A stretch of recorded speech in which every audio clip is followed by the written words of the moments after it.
आजु सोहागिन पावनी पूजथी सावन पंचमी के शुभ दिन में। आजु सुहबी पावन पूजथी सावन मास के शुभ दिन में। पंचमी के सुहबी पवनी आराधल तृतीया के निस्तर करती पावन के।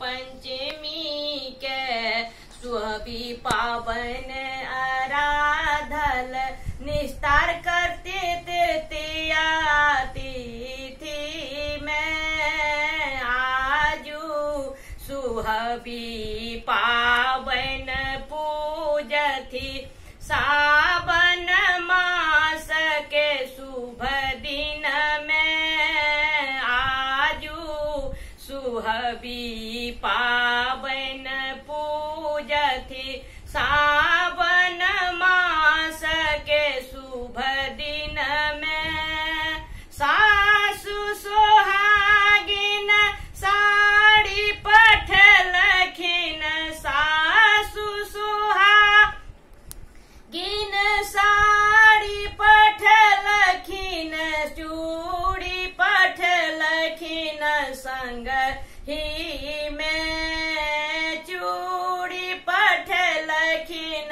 संग ही में। सासु सोहागिन केचुआ पठलखिन सासु सोहागिन केचुआ पठलखिन सिंदूर पठलखिन संग ही में। शुभ शुभ के पुतहु सा पावन पूजू शुभ शुभ के पुतहु पावन पूजू सावन मास के शुभ दिन में। शुभ शुभ के शुभी पावन पूजू सावन मास के शुभ दिन में। आजू सुहबी पावन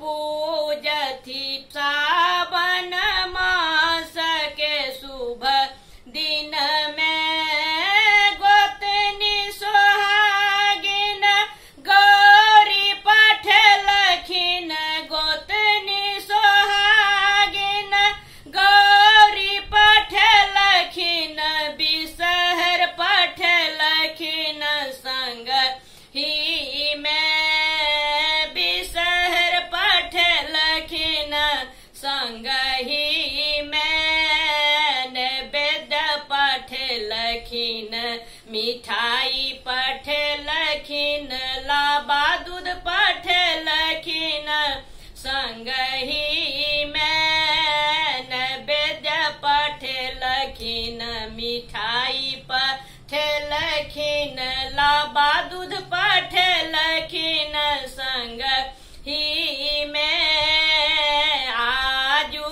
सुहबी पावन पूजथी सावन मास के शुभ दिन में। ननदी सोहागिन फूल पठलखिन ननदी सोहागिन फूल पठलखिन बेलपत पढ़लखिन संग ही में। बेलपत पठलखिन संग ही में। जाही जूही से हो पठलखिन जाही जूही से हो पठलखिन फूल छिटू को बर घर में। जाही जूही से हो पठलखिन फूल छिट